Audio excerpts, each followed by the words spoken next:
పరలోకమందున్న మా తండ్రి, ఈ రాత్రి వేళ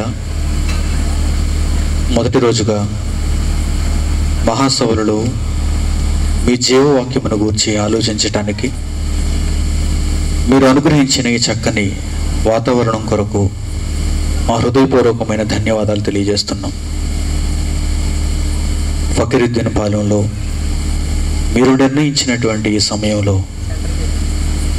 మిమ్మల్ని గూర్చినటువంటి సంగతులు మీరు ఏర్పరిచిన మీ పిల్లల మధ్య ప్రకటింపబోచుండగా మీ సహాయం మాకు అనుగ్రహించి పరలోకములో నుండి మీ మనసులోని సంగతులు మాకు దయచేయమని అడుగుతూ అర్థిస్తూ యేసుక్రీస్తు వారి ద్వారా ఈ ప్రార్థన అనుభవంలో మీకు సమర్పిస్తున్నాం తండ్రి.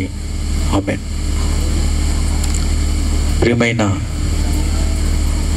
ఆహ్వానితులందరికీ ప్రభువైన యేసుక్రీస్తు వారి పేరిట వందనాలు తెలియజేస్తూ స్వాగతాన్ని కూడా తెలియజేస్తున్నాను. మొదటి రోజు ఈ మహాసభలలో ఒక చిన్న కార్యక్రమాన్ని మనం పూర్తి చేసి తరువాత దేవుని వాక్యంలోనికి మనం వెళదాం. సహోదరుడు వీరబాబు అలాగే సహోదరి వరలక్ష్మి, ఆ ఇద్దరు దంపతులకు దేవుడు అనుగ్రహించిన బహుమానం కుమార్తె.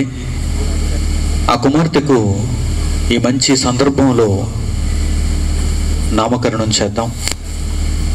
దయచేసి వేదిక మీదకు వీరిద్దరిని తమ కుమార్తెతో పాటుగా రావలసిందిగా కోరుతున్నాను. సహోదరుడు వీరబాబు, సోదరి వరలక్ష్మి, వీరిని దేవుడు ప్రేమించి ఇచ్చినటువంటి గర్భఫలం కుమార్తె. సాధారణంగా ఆడపిల్లలను చూడగానే అందరూ మాకు ఆడపిల్ల పుట్టింది అని బాధపడేవారు, సంతోషించేవారు ఈ సమాజంలో మనకు కనిపిస్తుంటారు. కొన్ని కారణాల చేత ఆడపిల్లలను ద్వేషించేటువంటి తల్లిదండ్రులు ఉన్నారు.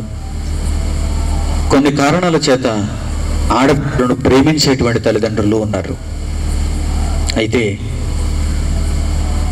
ఆడపిల్ల పుట్టగానే దేవుని వాక్యం తెలిసిన వారు ఆడపిల్లను ఎలా పెంచాలో అంటే, బైబిలులో దేవుడు ఆడవారిని గూర్చి, బాలికలను గూర్చి, కుమార్తెలను గూర్చి చక్కని సంగతులు రాయించాడు.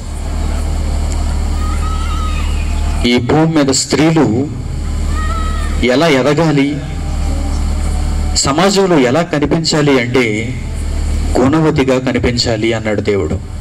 గుణవతిగా కనిపించాలి, అందగత్తిగా కనిపించడం కాదు. ఆడవారిని చూడగానే అందగత్తే, మా కుమార్తె అందగత్తె కావాలి అని కోరుకునే తల్లిదండ్రులు ఉన్నారు. మా కుమార్తె ఆటగత్తె కావాలి అని కోరుకునే తల్లిదండ్రులు ఉన్నారు. మా కుమార్తె చదువులలో ర్యాంకు సంపాదించాలి అని కోరుకునే తల్లిదండ్రులు ఉన్నారు. కానీ గుణవతి కావాలి, ఒక మంచి గుణాన్ని కలిగిన స్త్రీగా ఈ సమాజంలో ఎదగాలి అని ఎవరు అనుకోరు. ఎందుకంటే వారికి వాక్యం తెలియదు. ప్రియులారా, నామకరణం చేసేటువంటి ఈ శుభ సందర్భంలో ఈ కుమార్తెకు దేవుని ఆలోచనకు తగినట్టుగా మంచి పేరు పెడదాం.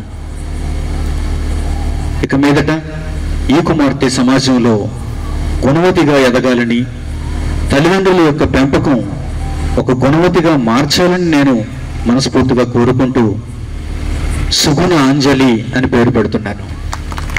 సుగుణ అంజలి మంచి గుణాన్ని కలిగినదై సమాజానికి మేలు చేస్తుందని కోరుకుంటూ వీరిద్దరి నిమిత్తం మరలా ఒక్కసారి తండ్రిని ప్రార్థిద్దాం. తలలు వంచి ప్రార్థనలో ఏకీభవించండి. పరలోకమందున్న మా తండ్రి, నా సోదరుడు వీరబాబు, సోదరి వరలక్ష్మి, వీరిద్దరిని మీరు ప్రేమించి ఇచ్చినటువంటి గర్భఫలం కుమార్తె, మంచి నామాన్ని మీరు అనుగ్రహించారు. సమాజంలో స్త్రీ ఎలా పెరగాలో మీ గ్రంథంలో రాయించిన దానిని బట్టి సుగుణాంజలి అని మంచి పేరును మీరు నిర్ణయించారు. ఆ పేరుకు తగ్గట్టుగా చక్కని గుణాన్ని కలిగినదై ఇక మీదట తన జీవిత కాలాన్ని మీ భయభక్తులలో తండ్రి తాను పొందగలుగునట్లు సహాయం చేయమని వేడుకుంటూ, మనుషుల దయందు మీ దయందు వర్ధిల్లే భాగ్యం కుమార్తెకు అనుగ్రహించమని అడుగుతూ యేసుక్రీస్తు వారి ద్వారా ఈ ప్రార్థన మీకు సమర్పిస్తున్నాం తండ్రి. ఆమేన్.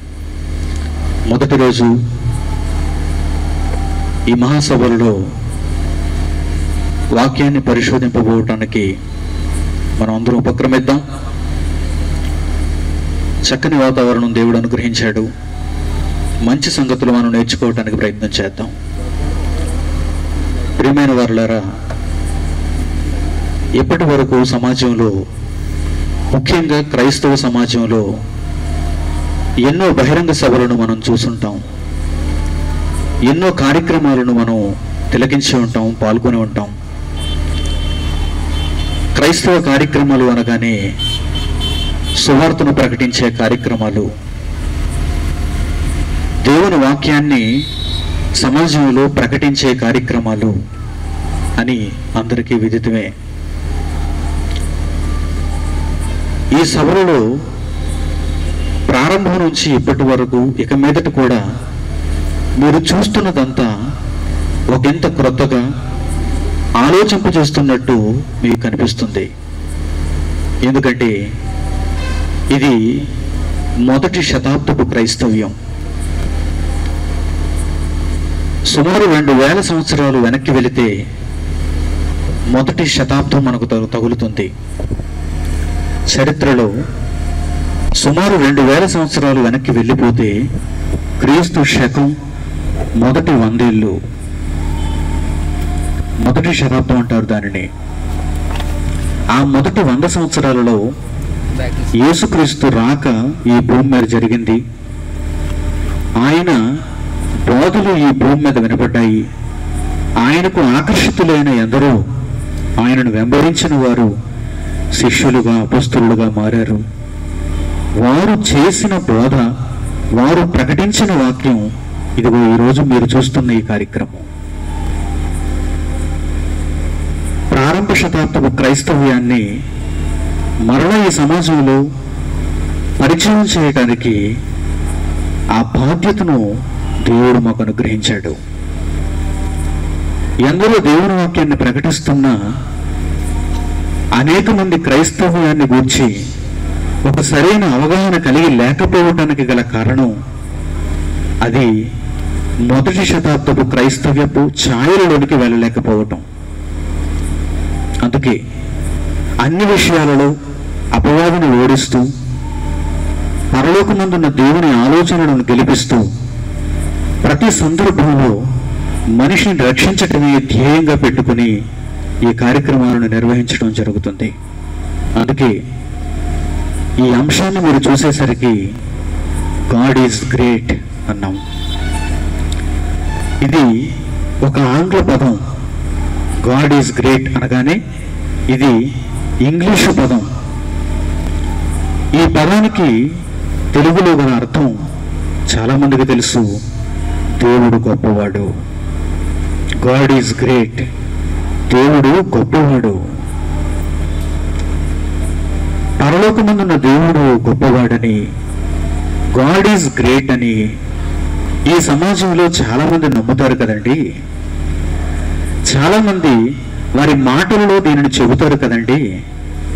ఇక దీనిని గురించి తెలుసుకోవాల్సిన అవసరం ఏముంది?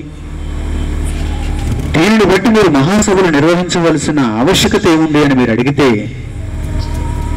మనిషి అలంకారప్రాయంగా, వేషధారణగా ఒక మాట చెప్పగలడు, గాడ్ ఈజ్ గ్రేట్ అని. కానీ నిజంగా ఆ దేవుడు ఎంత గొప్పవాడో మనిషికి తెలియదు. నిజంగా ఆ గాడ్ ఎంత గ్రేట్గా ఉంటాడో ఈ సమాజానికి తెలియదు. అందుకే ఈ 4 రోజులు ఆ దేవుని గొప్పతనాన్ని సమాజంలో ప్రకటించడానికి ఇదిగో ఈ కార్యక్రమాలను మేము తలపెట్టాం. ప్రియమైన వారులారా, క్రమం తప్పకుండా ప్రతి మాటను జాగ్రత్తగా ఆలోచిస్తూ మీ జీవితాలలో మార్పును కోరుకునే ఈ మహాసభలను జాగ్రత్తగా మీరు పరీక్షిస్తూ ఆలోచించాలని నేను కోరుకుంటున్నాను. మీ వద్ద నుండి ఏదో సంపాదించాలని కానీ, మేము ఏదో కోరుకుంటూ స్వార్థంతో మేము ఈ కార్యక్రమాలను నెరవేర్చడం లేదు. 4 దినాలు పూర్తయిన తర్వాత మీరే దీనిని గూర్చి ఒక మంచి అభిప్రాయానికి వస్తారని నేను నమ్ముతున్నాను. అందుకే ప్రతి మాటను సావధానంతో జాగ్రత్తగా వినాలని నేను కోరుకుంటున్నాను. గాడ్ ఈజ్ గ్రేట్, సమాజంలో దేవుడు చాలా గొప్పవాడు అని మనిషి అంటాడే తప్ప నిజంగా మనిషి దేవుణ్ణి అంత గొప్ప స్థానంలో చూడగలుగుతున్నాడా? నిజంగా మనిషి దేవుణ్ణి అంత గొప్పవాడుగా ఎంచగలుగుతున్నాడా? అంగీకరించగలుగుతున్నాడా? జాగ్రత్తగా మీరు ఆలోచిస్తే ఈరోజు మనిషి చూపిస్తున్నటువంటి ఈ మేకపోతు గాంభీర్యాన్ని మీ ముందు ఉంచుతాను. నిజంగా మనిషికి గాడ్ ఈజ్ గ్రేటా చెప్పండి. మాట వరకేనా, లేక తన జీవితంలో ప్రతి విషయంలో ప్రవర్తనలో దేవుణ్ణి గొప్ప చేస్తున్నాడా మనిషి? ఈరోజు మనిషి యొక్క విధి విధానాలను మీ ముందుంచుతాను. జాగ్రత్తగా మీరు ఆలోచిస్తే ఈ సమాజంలో ఉన్న మనుషులందరికీ దేవుడు గొప్పవాడు అంటే నేను ఒప్పుకోను. సమాజంలో ఉన్న మనుషులందరికీ దేవుడు గొప్పవాడా? సమాజంలో ఉన్న మనుషులందరూ గాడ్ ఈజ్ గ్రేట్ అంటూ బతుకుతున్నారా? కానీ కాదు. మాట చెబుతారంతే, కేవలం మాట చెబుతారంతే. ఎందుకంటే ఖర్చు లేదు గనక.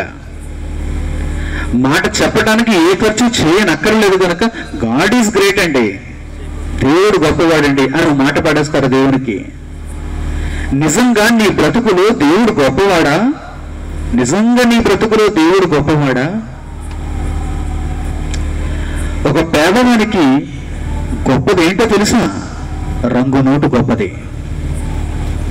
ఒక పేదోడికి దేవుడు గొప్పవాడా? డబ్బు కట్ట గొప్పది అంటే డబ్బే గొప్పది, డబ్బే గొప్పది అంటాడు. ఒక రాజకీయ నాయకునికి దేవుడు గొప్పవాడా? ఒక అధికార పీఠం గొప్పదా అంటే అధికార పీఠం గొప్పది అంటాడు. నాకు అధికారం కావాలి. అవును. ఒక ఆటగాడికి నీకు ఇవ్వబడే ఒక బహుమతి గొప్పదా? దేవుడు గొప్పవాడంటే నాకు బహుమతి కావాలి, అందుకే నేను కష్టపడి ఆడాలి అనుకుంటున్నాడు. ఒక చదివేవాడికి మొదటి ర్యాంకు గొప్పదా? దేవుడు గొప్పవాడా? నాకు ర్యాంకు గొప్పది, అందుకే ఆహార్నిశలు కష్టపడుతున్నాడు. మీరు జాగ్రత్తగా ఆలోచించండి. ఎవరిని చూసినా కేవలం పేరుకు మాత్రమే గాడ్ ఈజ్ గ్రేట్ అంటారు తప్ప తమ జీవిత కాలంలో దేవుడు ఏనాడు వారికి గొప్ప కాదు. ఏ కొషాన దేవుడు వారికి గొప్ప కాదు, గొప్ప కాదు. దానికి నిదర్శనం ఈరోజు మనం చూస్తున్న ఈ సమాజం. గాడ్ ఈజ్ గ్రేట్ అనగానే గాడ్ ఈజ్ గ్రేట్ అని నమ్మే వాళ్ళందరూ ఇక్కడ ఉండాలి. ఎంతమంది ఉన్నారో చూడండి. అంటే సమాజంలో ఉన్న మనుషులందరూ దీనిని నమ్మారంటారా? నమ్మారంటారా? నమ్మిన వారు అతి తక్కువ, నమ్మని వారు చాలా ఎక్కువ. నమ్మని వారు చాలా ఎక్కువ.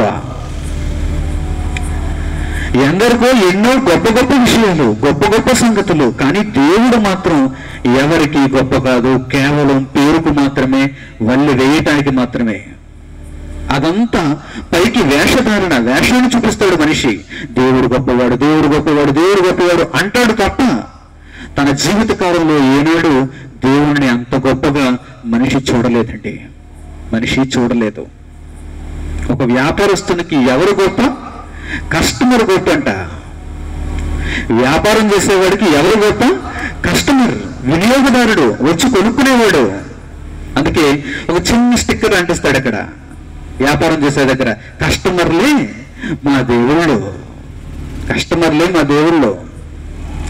ఆర్టీసీ వారికి ప్రయాణికులు దేవుళ్ళు, ఆటో నడిపే వారికి ప్రయాణికులు దేవుళ్ళు, రైల్వే సిబ్బందికి ప్రయాణికులు దేవుళ్ళు. దేవుడు గొప్పవాడేంటి? ఇండియన్ రైల్వేస్కి, ఏపీఎస్ ఆర్టీసీకి, ఆటో అసోసియేషన్కి కాదు కాదు. ప్రయాణికులు దేవుళ్ళు, కస్టమర్లు దేవుళ్ళు. దేవుని స్థానాన్ని ఎవరు ఆక్రమిస్తున్నారు? దేవుని స్థానాన్ని ఏదో ఆక్రమిస్తుంది. ఒక చిన్ని స్థలం ముక్క ఆక్రమిస్తుంది, ఒక చిన్ని బంగారపు లోహం ఆక్రమిస్తుంది, మనం ముద్రించుకున్న రంగు నోటు ఆక్రమిస్తుంది. ఒక చిన్ని అధికారం మనం సృష్టించుకున్నది అది. 1,00,000 మంది జనాభా ఉంటే ఆ 1,00,000 మంది జనాభాను నీవు అధికారిగా పరిపాలించు. జనాభా ఉన్నారు కనుక అధికారం వచ్చింది, మనం సృష్టించుకున్న అధికారం.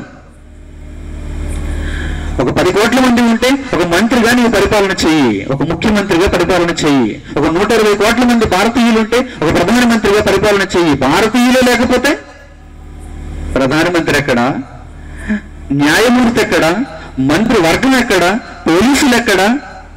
చెప్పండి.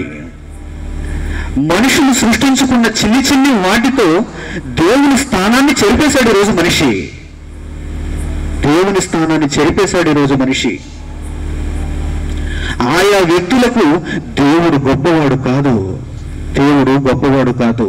డబ్బు గొప్పది, అధికారం గొప్పది, తిండి గొప్పది, బ్రతుకు గొప్పది. ప్రియమైన వారులారా, జాగ్రత్తగా ఆలోచించండి. అందుకే దేవుడు గొప్పవాడు అని ఈ సమాజానికి నిరూపించాలి అని ఈ 4 రోజుల కార్యక్రమాన్ని తలపెట్టాం. అందరికీ అన్ని గొప్ప అవుతున్నప్పుడు పరలోకంలో ఉన్న దేవుడు గొప్ప కాదా? పరలోకంలో ఉన్న దేవుడు గొప్ప కాదా? జాగ్రత్తగా ఆలోచించాలి. దేవుడు తాను వ్రాయించుకున్నటువంటి ఈ గ్రంథంలో ఒక మంచి మాటను ఆయన తెలియజేశాడు. బైబిల్ అనేటువంటి దేవుడు వ్రాయించినటువంటి ఈ పుస్తకంలో ఆయన ఒక చక్కని మాట వ్రాయించాడు. దానిని ఇప్పుడు మీకు పరిచయం చేస్తాను. ప్రపంచవ్యాప్తంగా ఉన్న మనుషులు దేనిలో వెలుగుతున్నారు, వేటి కోసమో ఆరాటపడుతున్నారు, అసలైన వాణిని మర్చిపోయారు. దానిని గురించి ఆయన రాయించినటువంటి ఒక చక్కని మాట ఇప్పుడు మీకు పరిచయం చేస్తాను. కీర్తనల గ్రంథము 14వ అధ్యాయం చూడండి. కీర్తనల గ్రంథము 14వ అధ్యాయము కీర్తనకారుడు ఏమంటున్నాడో అక్కడ జాగ్రత్తగా మీరు ఆలోచన చేయండి. 2వ వచనం నుంచి కీర్తనల గ్రంథము 14వ అధ్యాయము 2వ వచనం నుంచి, వివేకము కలిగి దేవుని వెదకువారు కలరేమో అని యెహోవా ఆకాశములో నుండి చూచి నరులను పరిశీలించెను అంటున్నాడు. వివేకము కలిగి దేవుని వెదకువారు కలరేమో అని పరలోకంలో నుండి ఆ మహాదేవుడు ఒక్కసారి పరిశీలనగా భూగ్రహాన్ని చూస్తున్నాడట. భూగ్రహాన్ని చూస్తున్నాడు. భూమి మీద మనుషులు ఉన్నారు కనుక ఈ మనుషులు ఎవరిని వెతుకుతున్నారు? ఈ మనుషుల దృష్టిలో గొప్పదేంటి? ఈ మనుషులకు ఎవరు కావాలి? తమకివ్వబడిన అతి చిన్న జీవిత కాలంలో మనిషి దేని కొరకు పరుగులు తీస్తున్నాడు అని దేవుడు పరలోకములో నుండి పరిశీలనగా ఈ చిన్ని భూగ్రహాన్ని, దాని మీద నివసిస్తున్నటువంటి చిన్ని ఆకారం కలిగిన మనుషులను పరిశీలిస్తున్నాడు అని వ్రాయబడింది. తర్వాత మాటలలో ఆయన అలా పరిశీలించిన తర్వాత ఆయన పొందిన వివరం ఏంటో తెలుసా? వారందరూ దారి తొలగి బొత్తిగా చెడి ఉన్నారు అన్నాడు. చూడండి, అంటే దేవుడిని వెదకే వారు భూమి మీద లేరు అంటున్నాడు ఆయన. వివేకము కలిగి దేవుడిని వెదకువారు ఉన్నారేమో ఈ భూమి మీద అని దేవుడు పరిశీలనగా చూస్తే ఒక్కడూ కనిపించటం లేదు ఆయనకి. తిండి కోసం ఒకడు వెతుకుతున్నాడు, నిద్ర కోసం ఒకడు వెతుకుతున్నాడు, డబ్బు కోసం ఒకడు వెతుకుతున్నాడు, ఆస్తి పెంచుకోవడం కోసం ఒకడు వెతుకుతున్నాడు, భూమి కోసం ఒకడు వెతుకుతున్నాడు, అందం కోసం ఒకడు వెతుకుతున్నాడు, నటన కోసం ఒకడు వెతుకుతున్నాడు, అధికారం కోసం ఒకడు వెతుకుతున్నాడు. దేవుణ్ణి ఎవడు వెతకటం లేదు.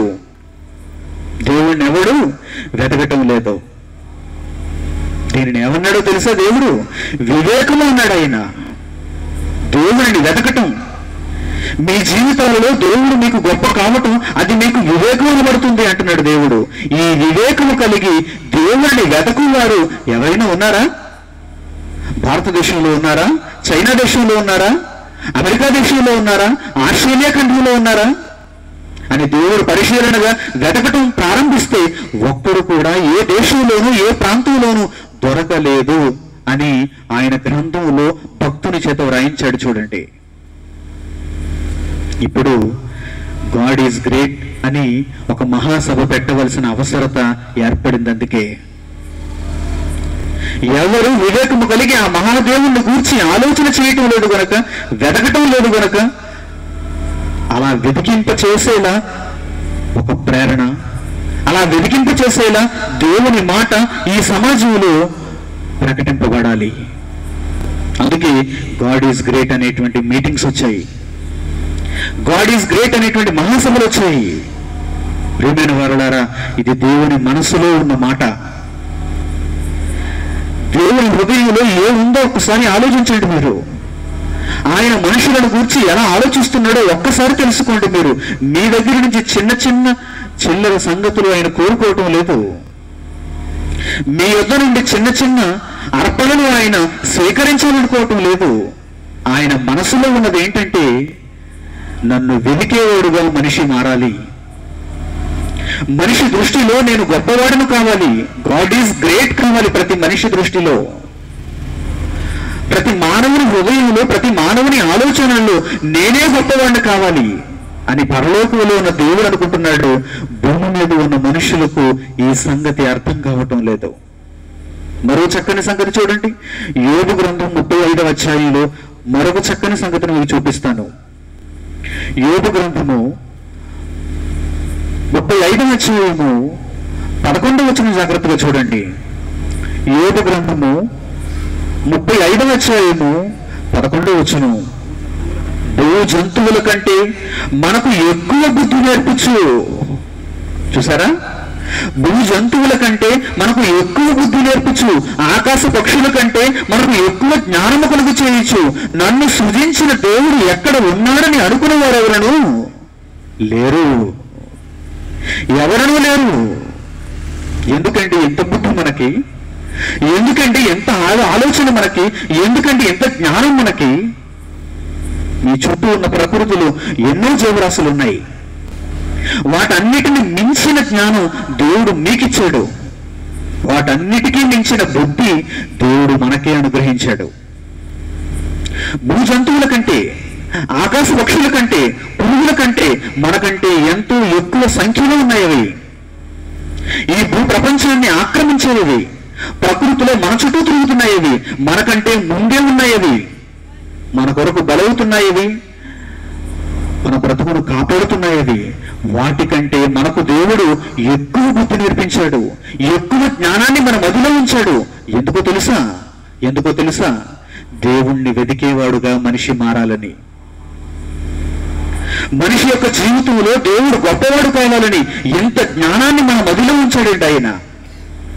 అందుకే మనకంటే ఎంతో బలమైనటువంటి ఏనుగును కూడా మనమే కంట్రోల్ చేయగలుగుతున్నాం.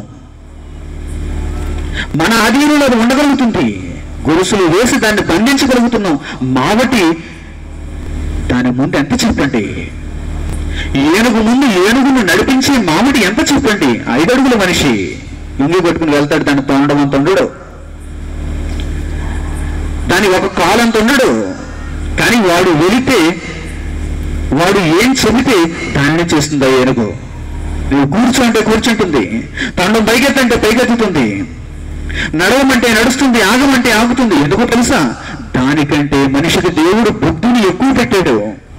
గాడ్ ఈజ్ గ్రేట్ అని ఈ సమాజంలో ప్రకటించవలసిన మనుషులండి మనమందరం, మనుషులు అంటే మనమందరం.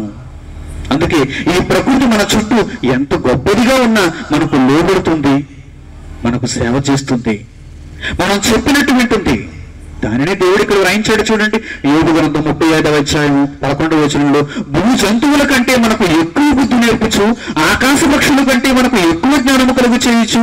ఎందుకు కలిగించాడు ఈ జ్ఞానాన్ని? ఎందుకు నేర్పించాడు ఈ బుద్ధిని? చూడండి, నన్ను సృజించిన దేవుడు ఎక్కడ ఉన్నాడని అనుకునే వారెవరును లేరు అంటున్నాడు. చూడండి, బుద్ధి ఎందుకంటే, ఆ వివేకం ఎందుకంటే, ఆ జ్ఞానం ఎందుకంటే నిన్ను సృజించిన దేవుడు ఎక్కడున్నాడు ఎక్కడున్నాడు ఎక్కడున్నాడు? ఆయన ఎలాంటి వాడు? ఆ గొప్పవాడైన దేవుడు ఎలా ఉంటాడు? అన్నిటికంటే ఆ దేవుడు ఎలా గొప్పవాడయ్యాడు? ఈ పరిశోధనతో మనిషి తన జీవితాన్ని ప్రారంభించి ముగించే లోపు దీనంతటికి వివరాన్ని రాబట్టాలి. జ్ఞానము కలిగిన వాడుగా మారిపోవాలి. తన బ్రతుకు పరమార్థం తెలుసుకోవాలి. తిరిగి మహాలోకానికి వెళ్ళాలి.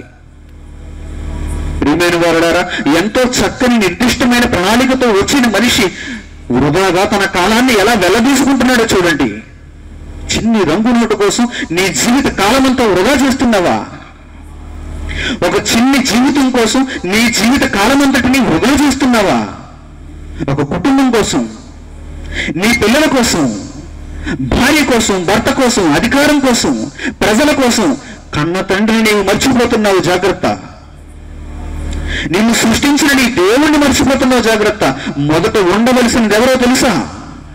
నీవు బ్రతకవలసినది ఎవరిని బట్టో తెలుసా?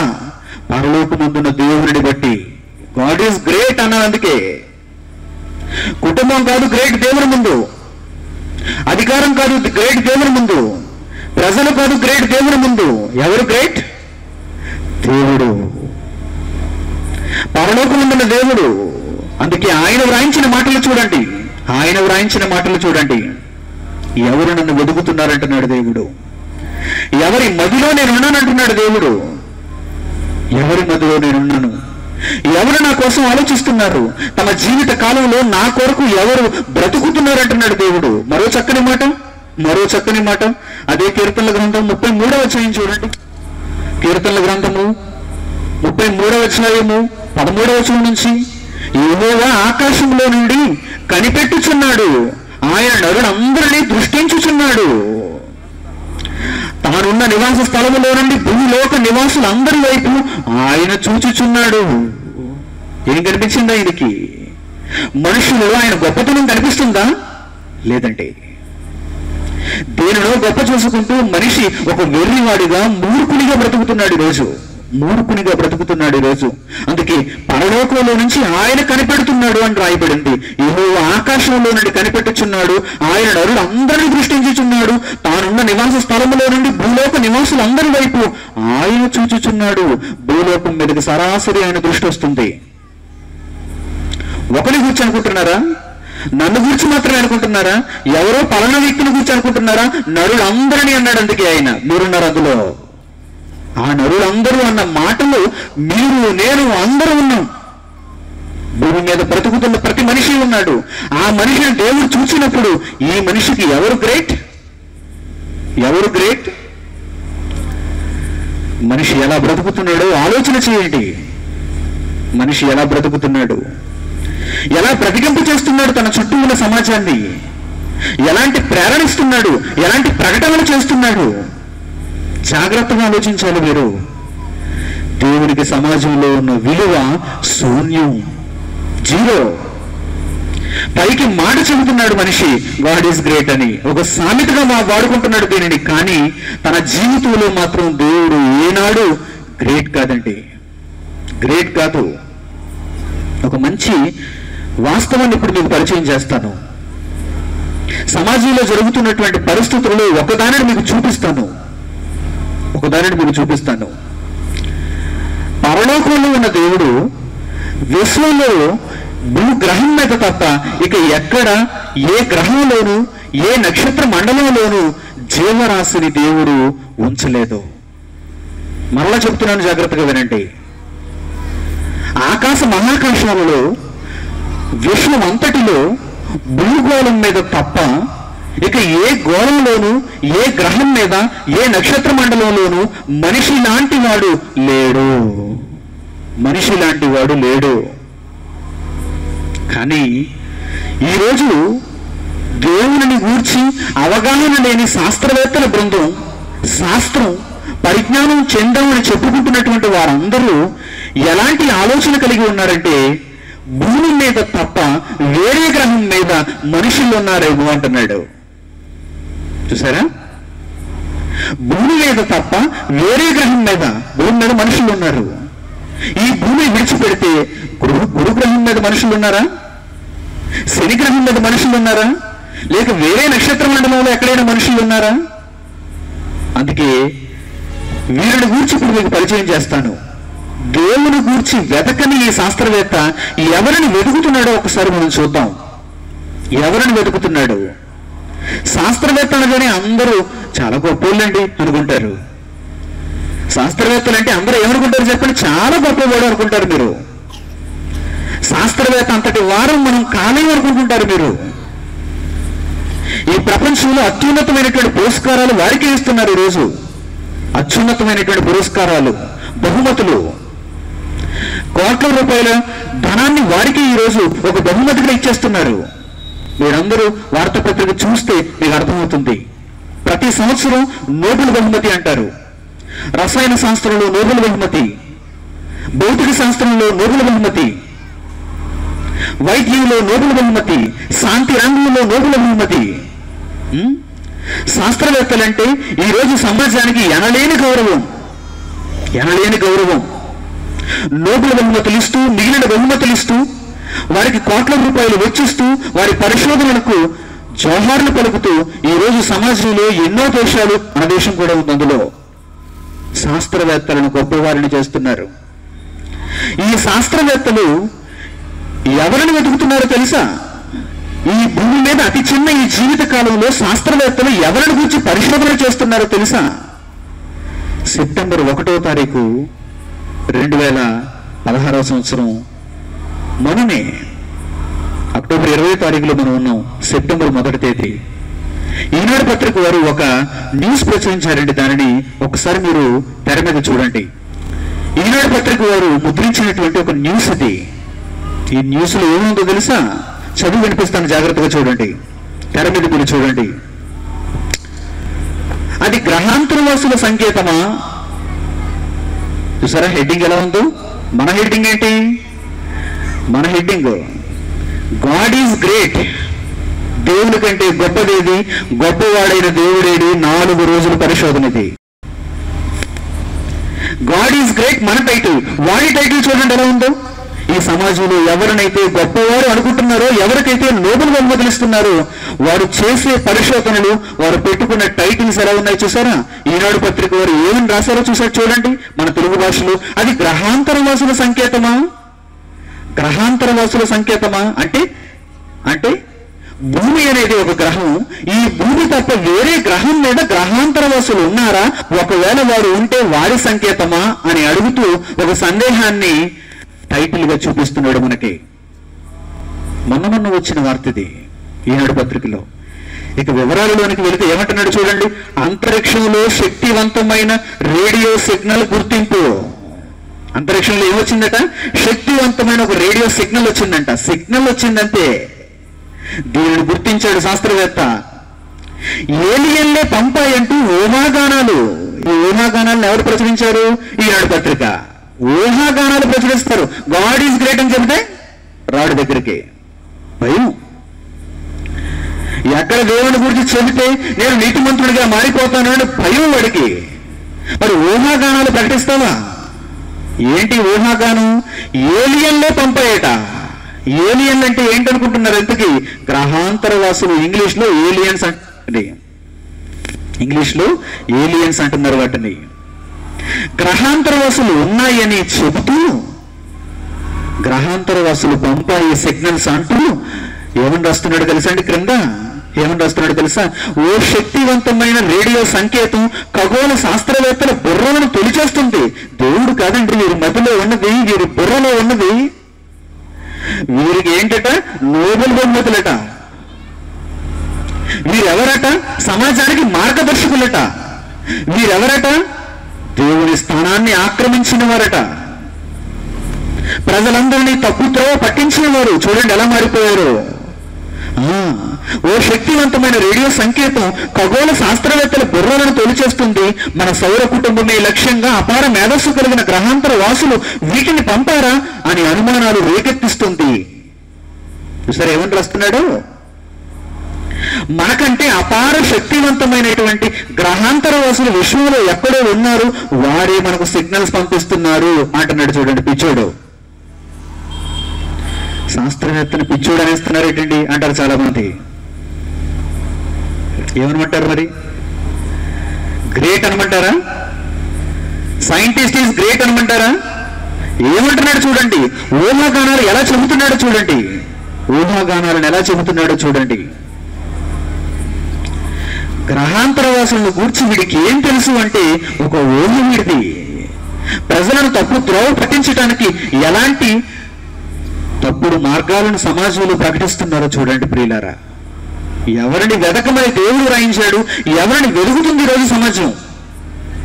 ఎవరిని వెతకమన్నాడు దేవుడు? నన్ను వెతకండి అయ్యా అన్నాడు. మీకు ఇవ్వబడిన చిన్న జీవిత కాలంలో నన్ను వెతకండి, నన్ను గురించి తెలుసుకోండి, నేను ఎంత గొప్పవాడినో బైబిల్ అనే ఈ వేద గ్రంథంలో 66 పుస్తకాలలో నేను వ్రాయించి ఉంచాను. దాన్ని పరిశోధించి అందులో ఉన్న నా గొప్పతనాన్ని తెలుసుకొని సమాజం అంతటికి తెలియచేయండి, సమాజాన్ని బ్రతికించండి అన్నాడు దేవుడు. కానీ వీడు మాత్రం గ్రహాంతరవాసులు వెతుకుతున్నాడు చూడండి. లేరు కదా, లేని వాటిని వీడు ఎలా వెతుకుతున్నాడో చూడండి. గ్రహాంతరవాసుల సంకేతమా అని క్వశ్చన్ మార్కు మరలా మనకి. జాగ్రత్తగా ఆలోచించాలి మీరు. పరలోకంలో నుంచి పరిశీలనగా చూస్తున్న దేవుడికి ఎవరు కనిపిస్తున్నారు ఇప్పుడు? ఈ పిచ్చోళ్ళందరూ కనిపిస్తున్నారు భూమి మీద, ఈ మూర్ఖులందరూ కనిపిస్తున్నారు భూమి మీద. ఎంతమంది అండి ఈ భూమి మీద 700 కోట్ల మంది జనాభా మనుషులు ఉన్నారనుకుంటే 700 కోట్ల మంది మనుషులు దారి తొలగి బొత్తిగా చెడి ఉన్నారు. 700 కోట్ల మంది మనుషులలో మచ్చుకు ఒకడు కూడా దేవుడికి దొరకటం లేదండి. దేవుడిని వెతికేవాడు, దేవుడు నా దృష్టిలో గొప్ప అనేవాడు, నా బ్రతుకు కాలంలో దేవుడే నాకు గొప్ప అని బ్రతికే మనిషి ఈ భూమి మీద దేవుడికి కనిపించడం లేదండి. అలా అంటారేంటండి? ఎందరో క్రైస్తవులుగా మారుతున్నారు, ఎందరో ఇస్లాం వారిగా మారుతున్నారు, ఎందరో హైందువులుగా జీవిస్తున్నారు. దేవుడు లేడు అని ఎవరో బ్రతకటం లేదు కదండి. చాలా మంది దేవుడు ఉన్నాడని నమ్మి భక్తి పూజలతో శ్రద్ధలతో దేవుడిని కొలుస్తున్నారు కదండి, దేవుడిని పూజిస్తున్నారు కదండి అని మీరు అనొచ్చు. కానీ నిజంగా వారి దృష్టిలో దేవుడు గ్రేట్ కాదు. క్రైస్తవులని ఉదాహరణగా తీసుకుంటే నిజంగా దేవుడు మీ దృష్టిలో గొప్పవాడా? దేవుడు మీ దృష్టిలో నిజంగా గొప్పవాడా? కాదు. మీకు ఎవరు గొప్పవారు మీకు తెలుసు, అందుకే మీరు దేవుని దగ్గరకు వచ్చారు. కొంతమందికి ఆస్తి కావాలి, అందుకు దేవుడి దగ్గరకు వచ్చారు. కొంతమందికి అప్పులు తీరాలి, అందుకు దేవుడి దగ్గరకు వచ్చారు. కొంతమందికి రోగం పోవాలి, అందుకు దేవుడి దగ్గరకు వచ్చారు. కొంతమందికి అధికారం కావాలి, అందుకు దేవుడి దగ్గరకు వచ్చారు. కొంతమందికి తన శరీరాన్ని పోషించుకోవడానికి, తన శరీరాన్ని సుఖపెట్టుకోవడానికి ఈ భూమి మీద భక్తి మార్గాన్ని మనిషి ఎంచుకుంటున్నాడు తప్ప నిజంగా దేవుడనే ఆ పదవిలో లోతును గమనించకాదండి. నిజంగా మనిషికి దేవుడు గొప్ప కాదండి. నీవు దేవుడిని ఎందుకు నమ్ముకున్నావయ్యా అని అడిగితే నా రోగం పోగొడతాడని నేను దేవుడిని నమ్ముకున్నానని చెబుతున్నాడు ఈరోజు ఒక ప్రభుత్వుడు. నా అప్పులు తీరుతాయని దేవుని నమ్ముకున్నానని చెబుతుంది ఒక స్త్రీ. అందుకు నమ్ముకున్నావా అంటే అప్పుడు తీరడం నీ దృష్టిలో గొప్ప అన్నమాట. నీవు ధనవంతురాలు కావటం నీ దృష్టిలో గొప్ప అన్నమాట.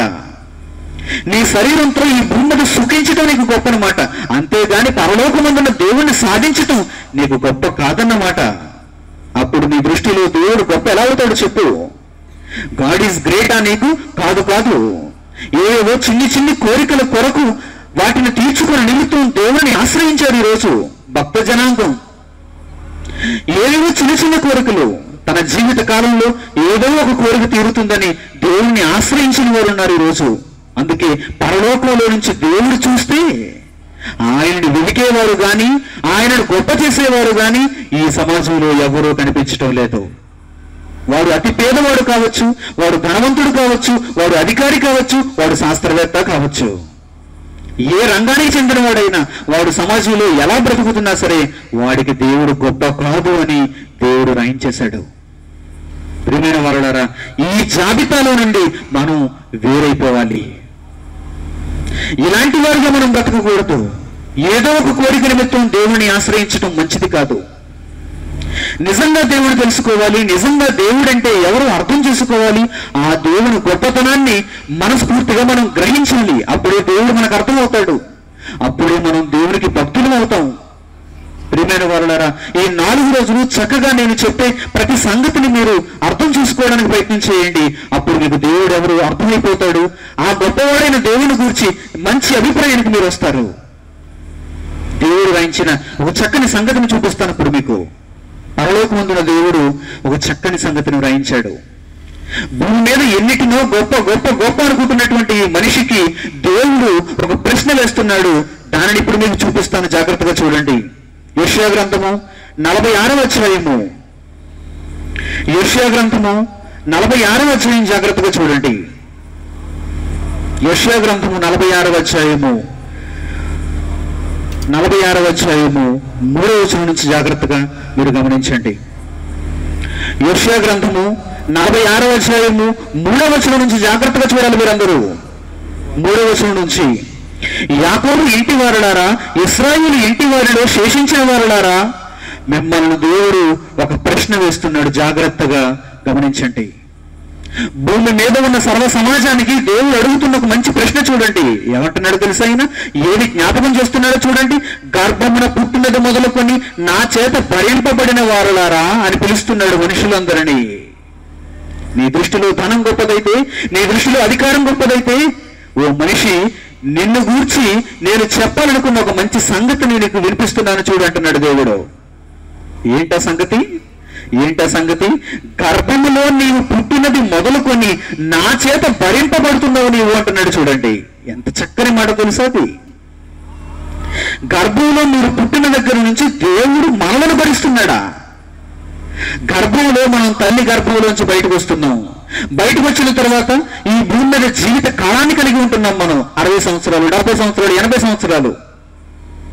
ఈ జీవిత కాలంలో దేవుడు మనుషులను భరిస్తున్నాడు అని రాయబడింది చూడండి. అక్కడ ఒకరిని కాదు, ఇద్దరిని కాదు, 100 మందిని కాదు, కోట్ల మంది మనుషులను భూమి మీదకి వస్తున్న ప్రతి మనిషిని. ఏంటండి?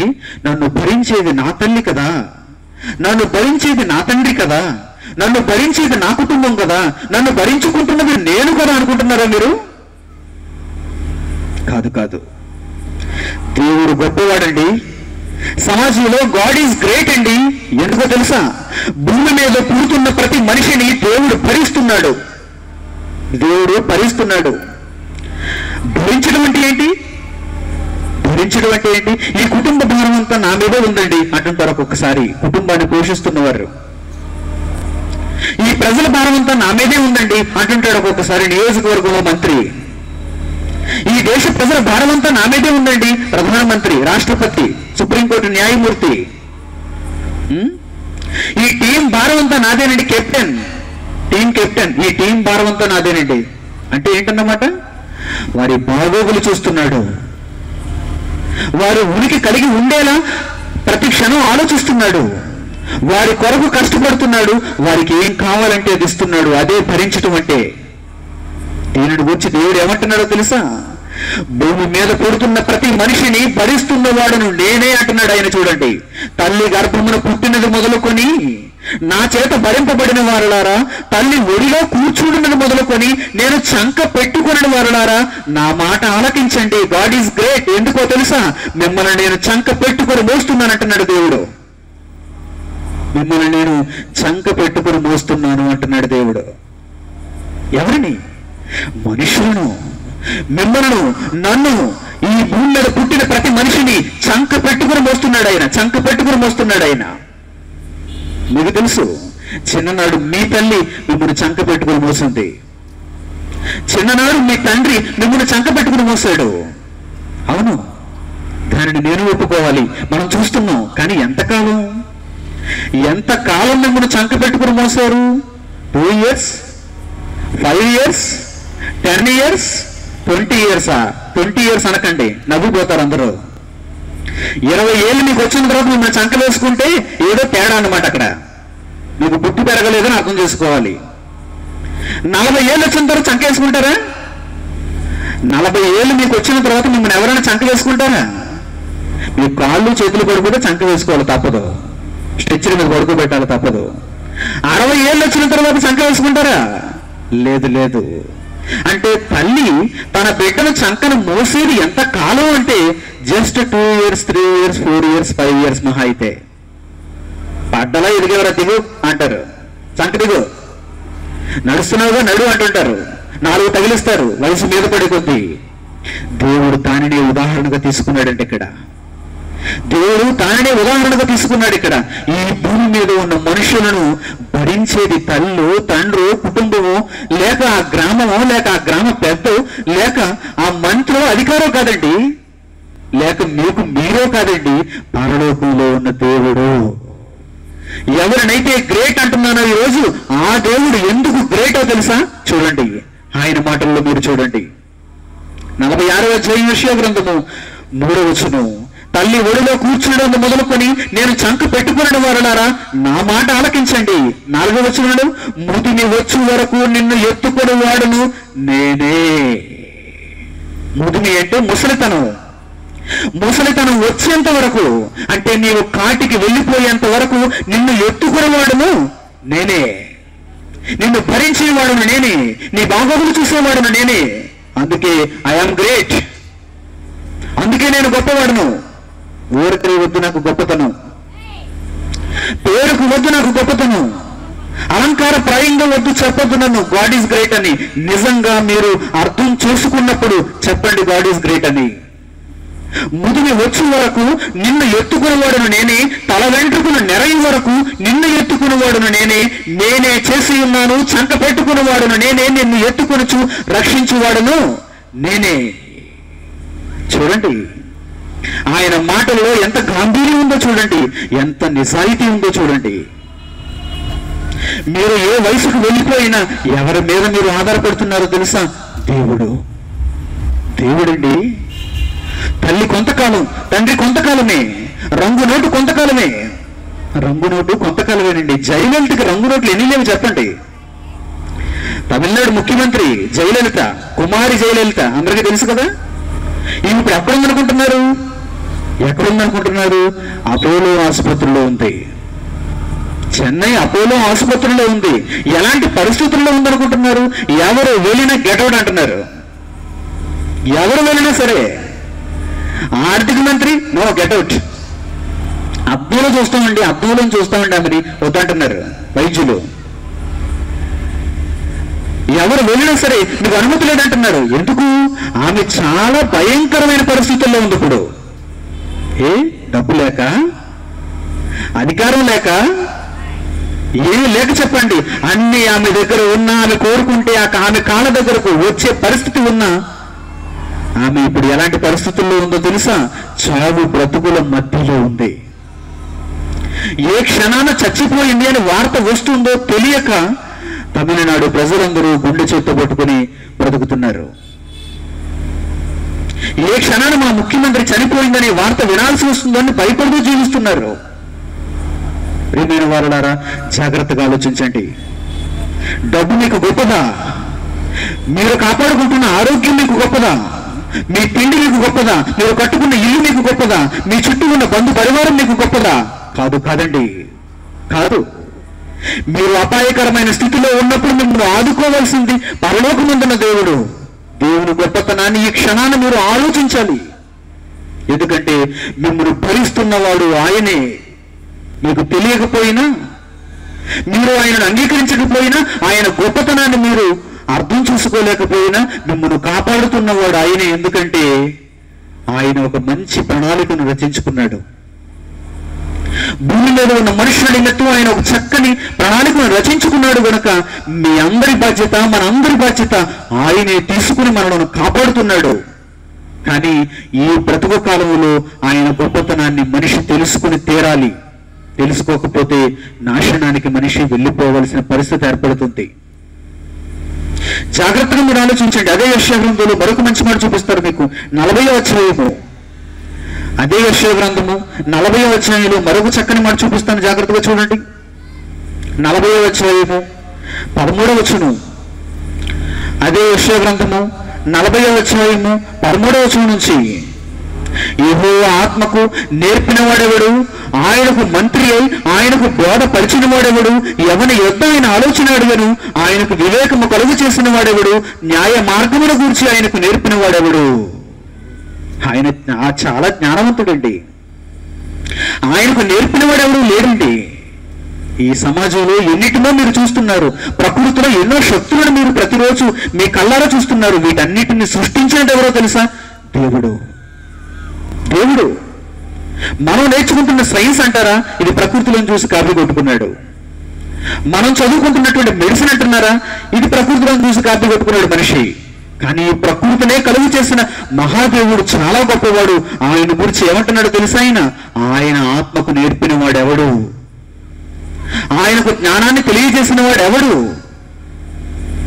ఆయన శక్తి సామర్థ్యాలను మీరు అంచనా వేయాలనుకుంటే అవి అపారమైనవి అంటున్నాడు దేవుడు. అపారమైనవి.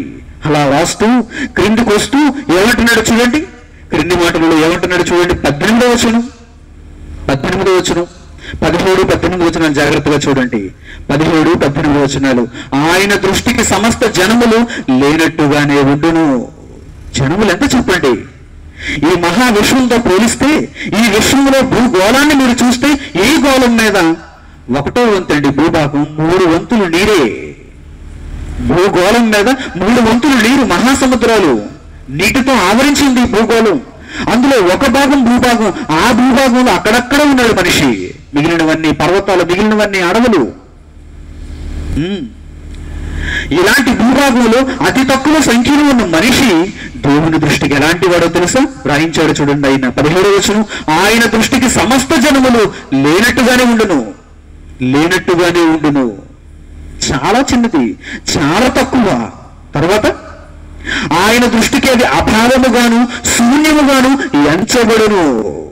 మనుషులందరినీ ఒక్కసారి జ్ఞాపకం చేసుకోవాలని పరలోకంలోని దేవుడు అనుకుంటే మనుషులను చూడగానే ఆయన ఏమనుకుంటాడో తెలుసా? వీళ్ళెంత చిన్నివారు. సముద్రంలో ఒక చిన్ని బిందువును మీరు చూస్తే, నీటి బొట్టును మీరు చూస్తే ఇది ఎంత చెప్పండి సముద్రంతో పోలిస్తే? అలాంటి వాడు మనిషి. అలాంటిది ఈ భూగోళం. అందుకే దేవుడు రాయించాడు. ఆయన గొప్పతనాన్ని గురించి వివరిస్తూ మనుషులను చూడగానే దేవుడు, ఈ మనుషులు దేవుని దృష్టికి ఎలా ఉంటారో తెలుసా? భావము లేనివారుగా, శూన్యముగా, అక్కడ ఏమీ కనిపించడం లేదు అన్నట్టుగా ఉంటారు అన్నాడు. క్రిందకు వచ్చేసరికి 18వ వచనం. కావున మీరు ఎవరితో దేవుని పోల్చుదురు? చూసారా, డబ్బుతో దేవుని పోలుస్తున్నారా? డబ్బు స్థానాన్ని, దేవుని స్థానాన్ని డబ్బుతో మీరు ఆక్రమింపు చేస్తున్నారా? అధికారంతో దేవుని స్థానాన్ని భర్తీ చేయాలనుకుంటున్నారా? ఎవరితో దేవుణ్ణి పోల్చుదురు అంటున్నాడు చూడండి దేవుడు. ఎవరితో దేవుని పోల్చుతారు? క్రింది మాట, ఏ రూపమును ఆయనకు సాటి చేయగలరు? పరలోకంలో ఉన్న దేవుడు అంటే, ఆ దేవుడు అనే 3 అక్షరాల పదంలో చాలా అర్థం ఉందండి. ఆయన చాలా మహోన్నతుడండి. ఆయనను గురించి అర్థం చేసుకోవాలంటే జీవిత కాలం సరిపోదండి, అంత పరిశోధన ఉండాలి మనిషికి.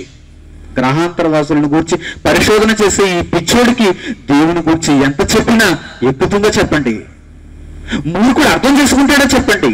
ప్రియమైన వారలారా, వాడికి అర్థం కానిది ఈరోజు మీకు అర్థం కావాలని మిమ్మల్ని దేవుడి ప్రాంగణంలోనికి తీసుకుని వచ్చాడు. ఆయన చాలా గొప్పవాడు. ఉన్నతమైన వాడైన, అన్ని కాలముల్లో ఉన్నవాడైన. అందుకే ఏమంటున్నాడు చూడండి 25వ వచనం. 25వ వచనంలో ఏమంటున్నాడు చూడండి. నీవు ఇతనితో సమానుడు అని మీరు నన్ను ఎవరికి సాటి చేయగరు అని పరిశుద్ధుడు అడుగుచున్నాడు అంటున్నాడు చూడండి. నీవు ఇతనితో సమానం, నీవు ఇతనితో సమానం, నీవు దీనితో సమానం, నీవు దీనితో సమానం అని పరలోకమందున్న దేవుణ్ణి దేనితో సమానం చేస్తారండి? మీరు దేనితో సమానం చేస్తారో చెప్పండి?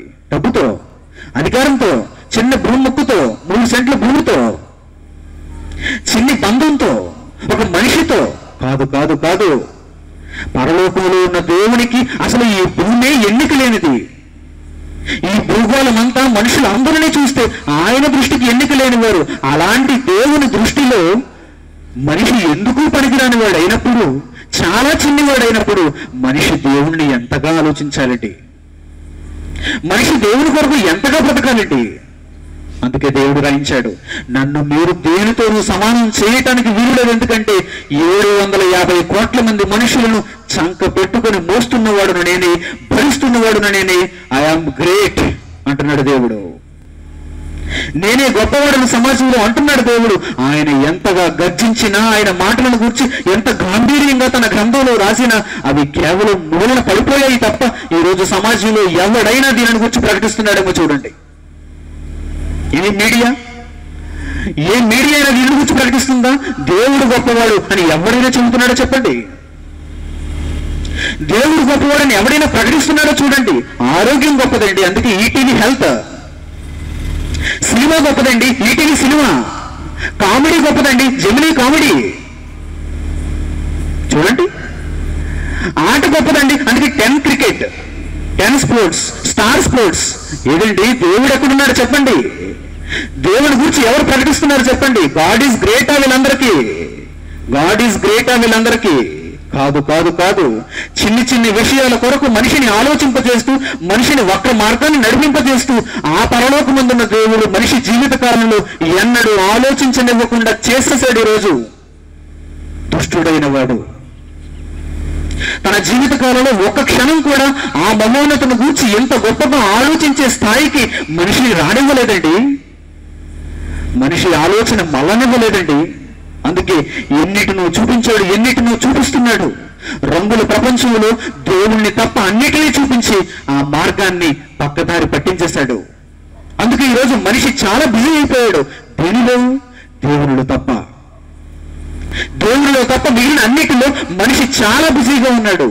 ప్రయాణిస్తున్నాడు, చదువుతున్నాడు, కష్టపడుతున్నాడు, పని చేస్తున్నాడు. దేని కొరకు దేని కొరకు దేని కొరకుని ఏ మనిషిని అడిగినా దేవుని కొరకు తప్ప మిగిలిన అన్ని సమాధానాలు చెబుతున్నాడు. దేవుని కొరకు బ్రతికే మనిషేడి?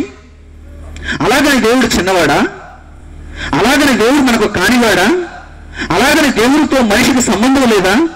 పుట్టిన దగ్గర నుంచి చచ్చేంత వరకు మనిషి దేవుని మీద ఆధారపడి బ్రతుకుతున్నవాడు. ప్రతి విషయంలో దేవుని యొక్క చల్లని చూపు ఈ భూమి మీద లేకపోతే మనిషి గడగడలాడిపోతాడు.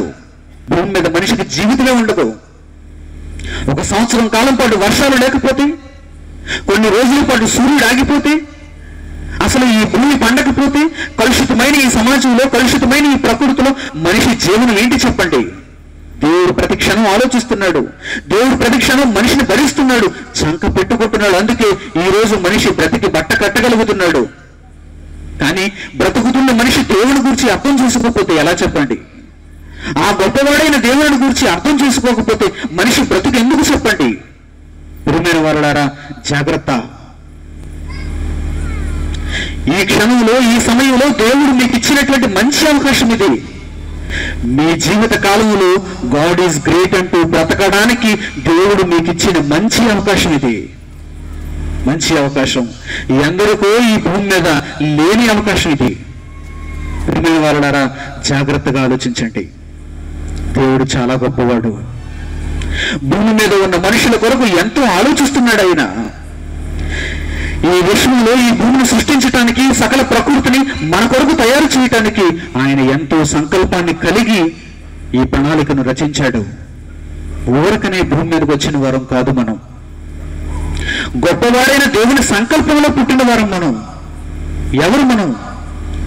మనిషి యొక్క బ్రతుకెందుకు? ఈ భూమి మీదకు మనిషి ఎందుకు వచ్చాడు? ఆ గ్రేట్ గాడ్ ఏం చేసి భూమి మీదకు మనిషిని పంపించాడు? ఆయన ఆలోచనలో ఏముంది? మనం ఎందుకని ఈ భూమి మీద అడుగు పెట్టాము? మనకంటూ ఒక కుటుంబం, మనకంటూ ఒక ప్రాంతం, మనకంటూ ఒక గుర్తింపు, ఇవన్నీ ఎందుకు చెప్పండి? ఈరోజు మీకు ఆ మంచి రహస్యాన్ని తెలియజేస్తాను. గొప్పవాడైన దేవుడు మనిషి ఎడల ఎలాంటి మంచి ఆలోచనను కలిగి ఉన్నాడో చక్కని మాటల ద్వారా మీకు చూపిస్తాను. మీ బ్రతుకు ఎందుకు ఈ రోజు మీకు అర్థమవుతుంది. ఇప్పటి వరకు ఎవరు మీకు చెప్పి ఉండరు మీ బ్రతుకు ఎందుకో. ఎందుకు వచ్చారు భూమి మీదకి? ఎందుకు వచ్చారు ఫలానా కుటుంబంలోనికి? ఎందుకు వచ్చారు ఫలానా ఇంటి పేరులోనికి? ఎందుకు జీవిస్తున్నారు ఫలానా గ్రామంలో? ఎందుకు జీవిస్తున్నారు ఫలానా పట్టణంలో? ఎందుకు జీవిస్తున్నారు ఫలానా ఉద్యోగంలో? ఎందుకో తెలుసా? ఈ భూమి మీద ప్రతి మనిషి తన జీవిత కాలంలో ఈ సందర్భంలో ఎందుకు బ్రతుకుతున్నాడో తెలుసా? చూడండి, యాకోబు రాసిన పత్రిక 1వ అధ్యాయము 18వ వచనం. యాకోబు రాసిన పత్రిక క్రొత్త నిబంధనలో 1వ అధ్యాయము 18వ వచనం జాగ్రత్తగా చూడండి. 18వ వచనం. ఆయన తాను సృష్టించిన వాటిలో మనము ప్రథమ ఫలముగా ఉండునట్లు. గ్రేట్ గాడ్, గొప్పవాడైన దేవుడు తాను సృష్టించిన వాటిలో మనము ప్రథమ ఫలముగా ఉండునట్లుగా ఏం చేశాడో తెలుసా? ఆయన సత్యవాక్యము వలన మనలను తన సంకల్ప ప్రకారము కనెను. భూమి మీద మనిషి రాక పరమార్థం ఈ మాటలో చెబుతున్నాడు చూడండి ఆయన. ఈ మాటలో చెబుతున్నాడు చూడండి ఆయన. ఈ భూమి మీద ఉన్నటువంటి ప్రతి జీవిని, ప్రతి సృష్టిని మీరు ఆలోచించినప్పుడు వీటన్నిటిలో మనిషి ప్రథమ ఫలముగా ఉండాలి, మనిషి గొప్పవాడుగా ఉండాలి. ఎందుకంటే ఆ గొప్పవాడైన దేవుడు తన సంకల్ప ప్రకారము సత్యవాక్యము వలన మనిషిని భూమి మీద కన్నాడు. భూమి మీదకు మనుషులు ఎందుకు వస్తున్నారు? మనిషి బ్రతుకు వెనక ఉన్న రహస్యం ఏంటి? ఎందుకు పుడుతున్నాడు, ఎందుకు జీవిస్తున్నాడు కొంతకాలం, ఆ తర్వాత ఎందుకు మరణిస్తున్నాడు? ఈ జనన మరణాల మధ్య ఉన్నటువంటి ఈ జీవిత కాలంలో మనిషి బ్రతకటానికి గల కారణం ఏంటి? పరమార్థం ఏంటి? ఎందుకు వస్తున్నాడు మనిషి? ఒక పరిమితి కలిగిన కాలాన్ని ఎందుకు కలిగి ఉంటున్నాడు మనిషి? ఆ తర్వాత ఈ దేహాన్ని విడిచిపెట్టి ఎందుకు వెళ్ళిపోతున్నాడు మనిషి? దేవుడు చెప్పాడు, ఈ సృష్టిలో మీరు ప్రథమ ఫలముగా ఉండినట్లు సత్యవాక్యము వలన నా సంకల్ప ప్రకారము మిమ్మును కన్నాను ఈ భూమి మీద అంటున్నాడు దేవుడు. మిమ్మును సంకల్ప ప్రకారము కన్నాను అంటున్నాడు. అంటే భూమి మీదకు మనిషి రావటానికి దేవునికంటూ ఒక సంకల్పం ఉంది, దేవునికంటూ ఒక ప్రణాళిక ఉంది. ఊరకనే గాలికి వచ్చిన వారం కాదు మనం. తల్లికి తండ్రికి భార్యకు భర్తకు వివాహం అయిన తర్వాత వారిద్దరూ కలవగానే ఏదో గాలికి పుట్టిన వారం కాదు మనం. పరలోకంలో ఉన్న దేవుడు ఆ కాలంలో ఆ సమయంలో భూమి మీదకు మీరు రావాలని, అదే సత్యవాక్యము వలన తన సంకల్ప ప్రకారం మీరు భూమి మీదకు రావాలని దేవుడు ముందుగా ఆలోచించాడు. అందుకే మన జననం, మన యొక్క ప్రవేశం ఈ భూమి మీద జరిగింది. ఎందుకు వచ్చాయి ఈ భూమి మీదకి? ఎందుకు ఈ పేరుతో పిలువబడుతున్నాం? ఎందుకు మనం ఉనికి కలిగి ఉన్నాం? ఎందుకంటే ఇదిగో చూడండి, రహస్యం చెబుతున్నాడు ఆయన. గ్రేట్ గాడ్ మాత్రమే ఆ రహస్యాన్ని చెప్పగలడు. ప్రపంచంలో ఇక ఎవడు ఈ రహస్యాన్ని మనిషిని గురించి చెప్పలేడు. ఎందుకు పుట్టాడు మనిషి అడగండి, ఎందుకు బ్రతకాలి మనిషి అడగండి, ఎలా జీవించాలి మనిషి అడగండి. సమాజంలో ఎంత జ్ఞానం ఉందా? సమాజంలో ఇలాంటి మాటలు ఉన్నాయా? లేదండి. ఏదో పక్కన గడుపుకుంటున్నారు, ఏదో కాలాన్ని వెలదీస్తున్నారు, ఏదో బ్రతకాలి కనుక వెళ్ళిపోతున్నారు తప్ప వారు ఉంటున్నది సత్యవాక్యములోనా, సత్య మార్గంలోనా? అసలు దేవుడు ఎలా ఉంటాడు, ఎందుకు పుట్టించాడు? ఈ ప్రశ్నలు మనిషికి రాలేదండి. అందుకే దేవుడే ప్రశ్న వేస్తూ దేవుడే సమాధానాన్ని చెబుతూ ఎంత చక్కని మాట రాయిస్తున్నాడో చూడండి. ఆయన ఈ భూమి మీదకు మనుషులను సత్యవాక్యము వలన తన సంకల్ప ప్రకారము భూమి మీదకు కన్నాడు, రప్పించాడు, పుట్టించాడు, బ్రతికిస్తున్నాడు. అంటే భూమి మీద ఉన్న మనుషులందరూ దేవుని సంకల్ప ప్రకారము వచ్చారు. ఈ కోట్ల మంది మనుషులు భూమి మీదకు ఎందుకు వచ్చారంటే ఆయన సంకల్పాన్ని బట్టి వచ్చారు. ఆయన ఒక ప్రణాళికను రచించుకున్నాడు. ఆయన దగ్గర ఒక పుస్తకం ఉంది. ఆయన ఒక మంచి సంకల్పాన్ని రచించాడు. ఫలానా వ్యక్తి భూమి మీద పుట్టాలి, ఆ తర్వాత ఆయన నా కొరకు బ్రతకాలి, తిరిగి తన దేహాన్ని విడిచిపెట్టి పరలోకానికి వచ్చేయాలి. ఇది ప్రతి మనిషి ఎడల దేవుడు రాసుకున్న సంకల్పం. ఒక్క మాటలో ఆయన వివరిస్తున్నాడు, ఒక్క మాటలో ఆయన తెలియచేయాలనుకుంటున్నాడు. ఏంటి? మిమ్మును గూర్చి ఆయన వ్రాసుకున్న సంకల్పం. ఎఫెసీయులకు పౌలు రాసిన పత్రిక 1వ అధ్యాయము 4వ వచనం జాగ్రత్తగా చూడండి.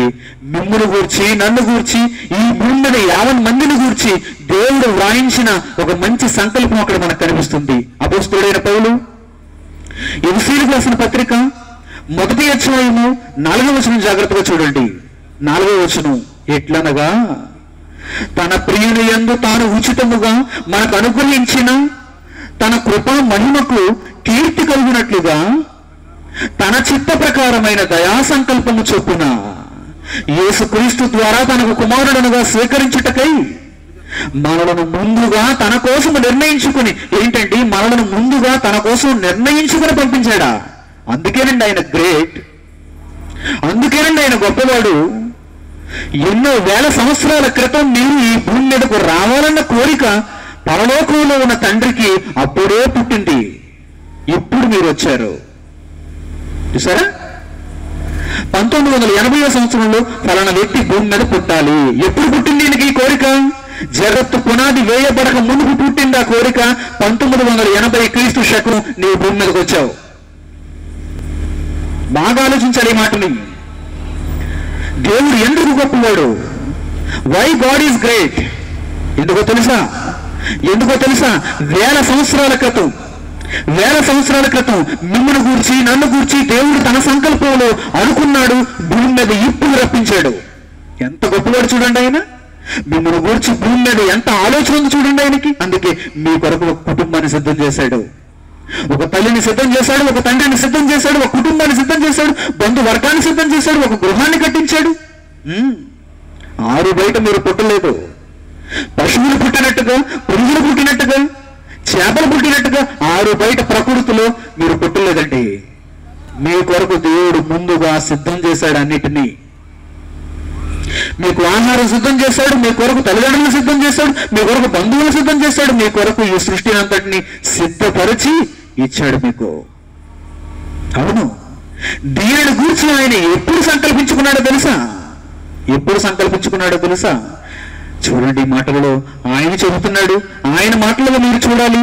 యేసుక్రీస్తు ద్వారా తనకు కుమారుడునుగా స్వీకరించు నిమిత్తం మనలను ముందుగా తన కోసం నిర్ణయించుకుని మనము తన ఎదుట పరిశుద్ధులము నిర్దోషులముగా ఉండవలనని జగత్తు పునాది వేయపడక మునిపే ప్రేమ చేత ఆయన క్రీస్తులో మనలను ఏర్పరచుకొనెను. ఎప్పుడు? మిమ్మల్ని గూర్చిన ఏర్పాటు, మిమ్మల్ని గూర్చిన సంకల్పం ఎప్పుడు జరిగింది?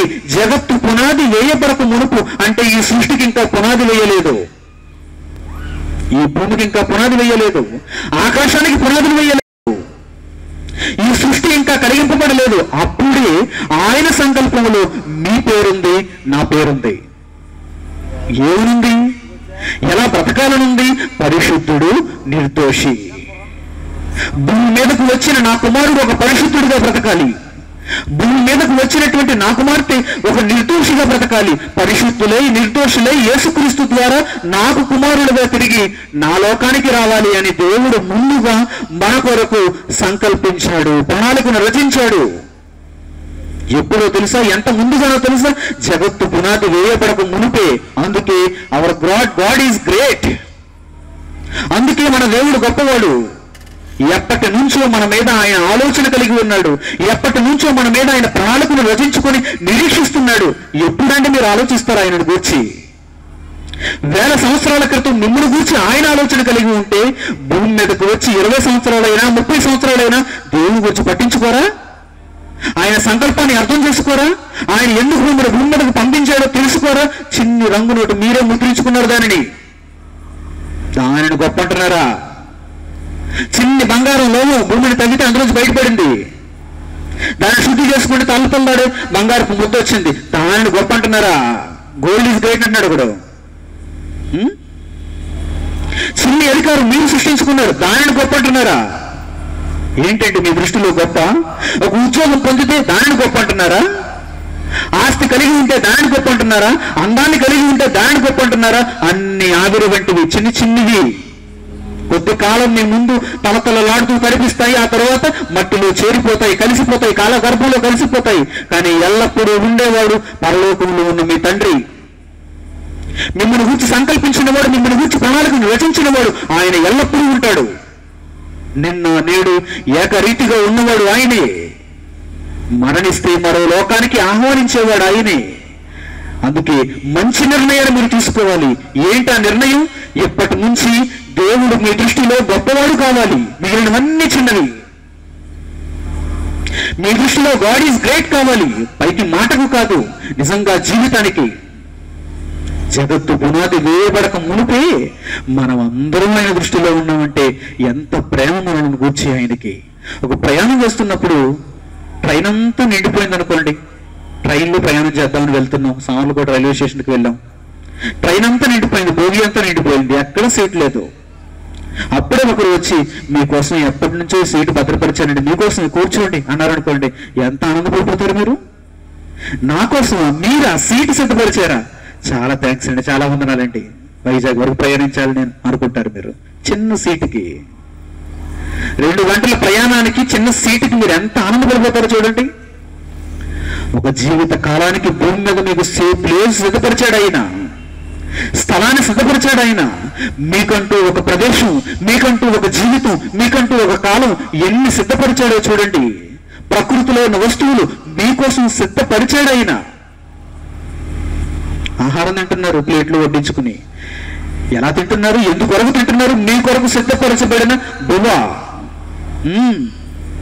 మీ కొరకు దేవుడు సిద్ధపరిచిన ధాన్యపు గింజలవి మీ ప్లేటులోనికి ఉడికిపోయి వచ్చాయి, తెల్లగా కనిపిస్తున్నాయి మీకు. రాత్రి చేస్తే డిన్నర్, పొద్దున చేస్తే లంచ్, బ్రేక్ఫాస్ట్, ఏంటనుకుంటున్నారు ఇవన్నీ? మీరు ఆరగిస్తున్నవన్నీ ఏంటనుకుంటున్నారు? మీ కొరకు దేవుడు ముందుగా సిద్ధం చేశాడు.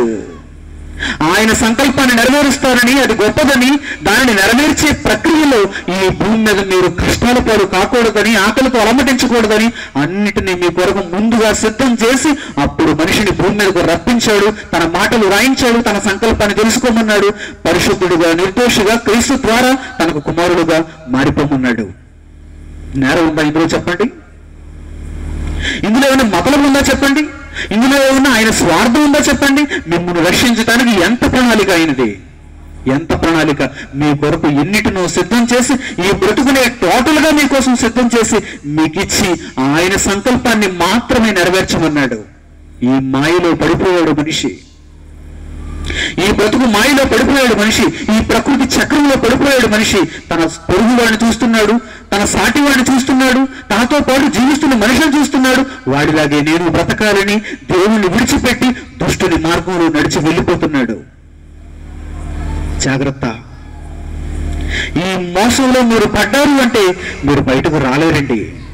ఒక తన వ్యామోహంలో మీరు పడ్డారు అంటే బయటకు రాలేరండి. ఒక వ్యభిచారం పిచ్చిలో మీరు పడ్డారంటే మీరు బయటకు రాలేరండి. ఒక పేకాట పిచ్చిలో మీరు పడ్డారంటే, మద్యం పిచ్చిలో మీరు పడ్డారంటే మీరు బయటకు రాలేరండి. అది కాదండి ఈ భూమి మీద మీరు ఎందుకు వచ్చారో అన్నదానికి కారణం. అది కాదండి, దేవుని కొరకు బ్రతకడానికి వచ్చారు మీరు. మీ దృష్టిలో దేవుని గొప్ప చేయడానికి వచ్చారు మీరు. దేవుని కోసం బ్రతికి నలుగురికి దేవుని గురించి ప్రకటించి బ్రతికించడానికి వచ్చారు తప్ప వీటి కోసం మీరు రాలేదు ప్రియులారా. వీటి కోసం మీరు రాలేదు.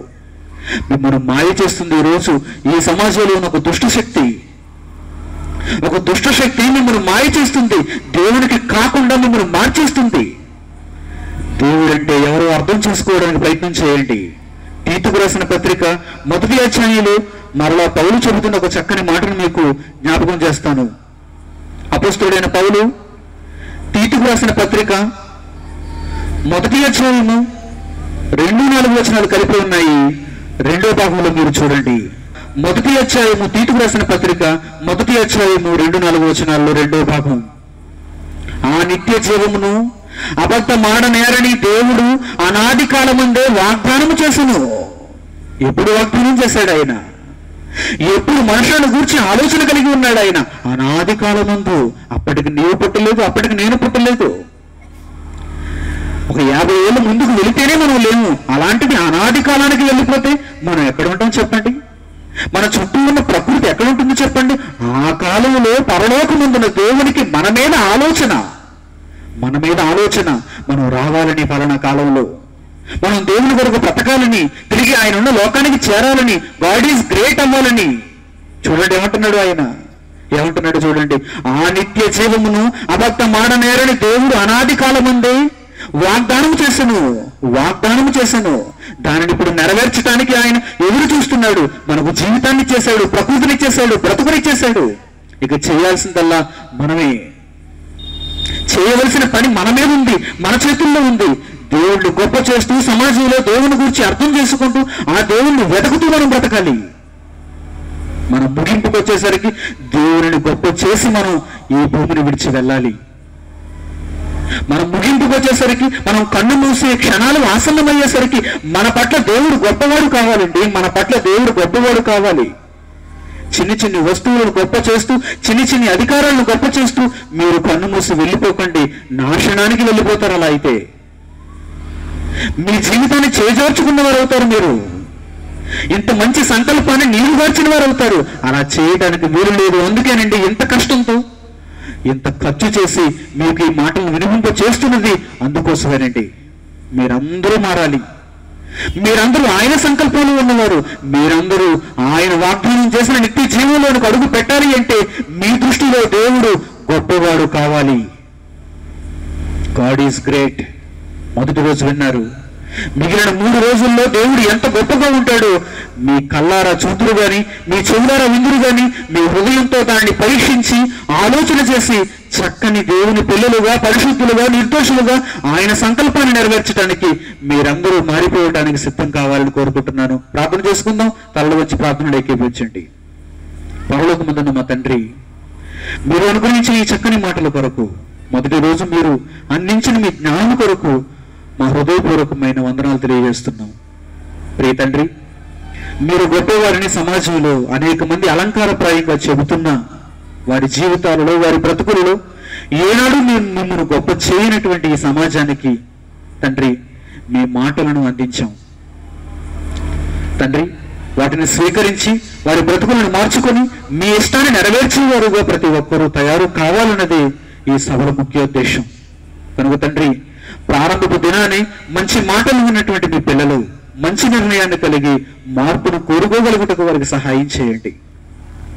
మీ సంకల్పాన్ని విన్నటువంటి వారు, మీ సంకల్పాన్ని చూసినటువంటి వారు, గ్రహించిన వారు తండ్రి దానిని నిష్ప్రయోజనం చేయకుండా దానిని వారి జీవితాలలో, వారి బ్రతుకుల పట్ల నెరవేర్చగలుగుటకు, మీ ఆశను పండించగలుగుటకు, వారిని వారు రక్షించగలుగుటకు వారికి సహాయం చేయండి.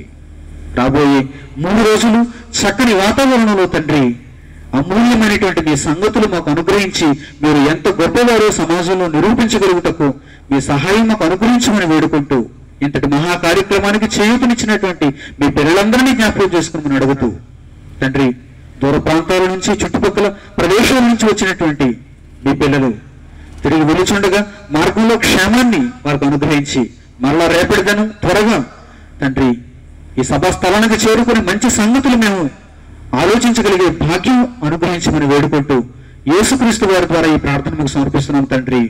ఆమేన్. మన తండ్రి అయిన దేవుని ప్రేమ, ఆయన కుమారుడైన యేసుక్రీస్తు వారి కృప, పరిశుద్ధాత్మ దేవుడైన అన్యోన్య సహవాసం మనందరికీ సదాకాలము తోడే నిలిచునుగాక. ఆమేన్. అందరి వందనములు. సెలవు.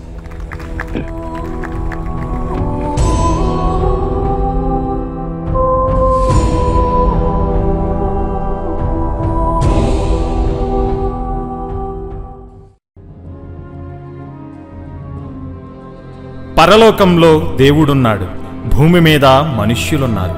మొదటి కాలంలో ఆదాము హవ్వలు ఏదెను తోట నుండి వెళ్ళగొట్టబడ్డారు. చరిత్రలో ఇశ్రాయేలీయులు కనాను దేశంలో అడుగు పెట్టలేకపోయారు. ఈరోజు క్రైస్తవులు పరలోకంలో ప్రవేశింపలేకపోతున్నారు.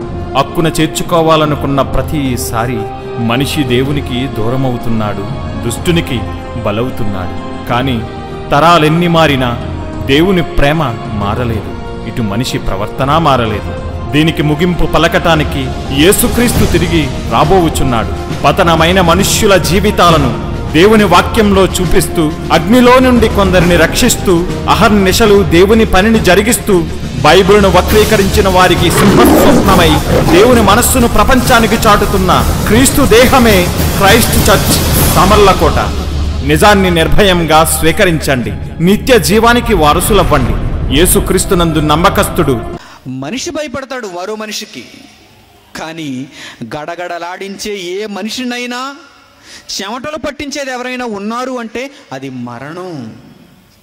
మరణం, ద ఫియర్ ఆఫ్ డెత్, మరణ భయం ఉంది. ఈరోజు మనిషికి మరణ భయం ఉంది.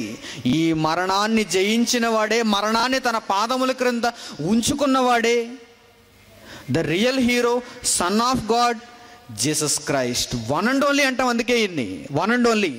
Brother J Manikumar, son of God, Christ church, Samarlakota, Thurpu Godavari జిల్లా, ఆంధ్రప్రదేశ్, ఇండియా.